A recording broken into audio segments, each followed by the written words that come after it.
L'Afrique du Sud devrait revoir à la baisse ses prévisions de production de maïs en raison des effets actuels de la sécheresse.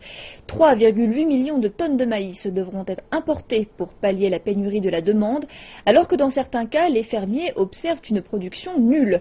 Cela ne menace pas seulement la sécurité alimentaire, le coût de la vie et les moyens de subsistance de nombreuses personnes en Afrique du Sud, mais aussi le futur, car les experts en météorologie ne peuvent pas prédire si le pire n'est pas encore à venir.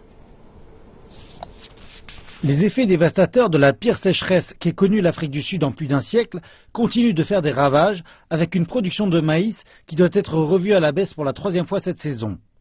La production est à son niveau le plus bas depuis 2006 à cause des dégâts causés par la sécheresse qui a affecté des régions de l'Est et du Sud de l'Afrique et menacé la sécurité alimentaire de quelques 52 millions de personnes. L'Afrique du Sud est le plus grand producteur de maïs du continent, mais elle va réduire sa production de 25% cette année. Le blé est la culture prédominante au Cap occidental, mais lui aussi a subi un important coup dur. Nous sommes fondamentalement le grenier à blé de l'Afrique du Sud et nous avons perdu entre 800 et 900 000 tonnes au Cap occidental.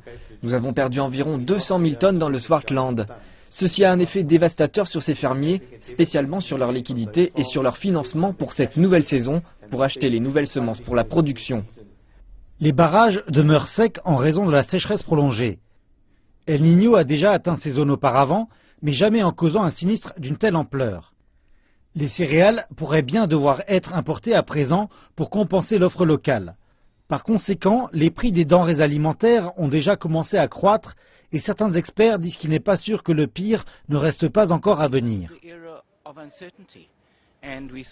Je pense que c'est une période d'incertitude et nous avons vu des prédictions de modèles qui datent de 5 ou 6 ans, prévoyant que nous aurons des pluies tardives très incertaines au Cap occidental, également des systèmes dérangés dans d'autres parties du pays. Donc nous sommes dans une position où les modèles ont beaucoup de mal à prévoir quelle sera la suite. Étant donné la situation actuelle, les fermiers devraient aussi avoir à réévaluer quelles semences ils vont planter dans le futur.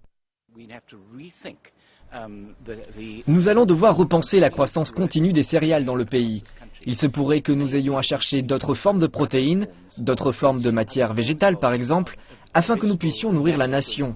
C'est le grand défi sur lequel nous devons nous pencher. Si nous allons vraiment suppléer et relever le défi, cela pourrait changer la manière que nous avons actuellement de cultiver. Une chose sur laquelle les parties intéressées sont d'accord, c'est que cette longue période de sécheresse devrait être suivie de brèves pluies diluviennes. Et c'est à cette période que les barrages devraient se remplir et que l'industrie agricole pourra stopper la spirale descendante de la production de céréales.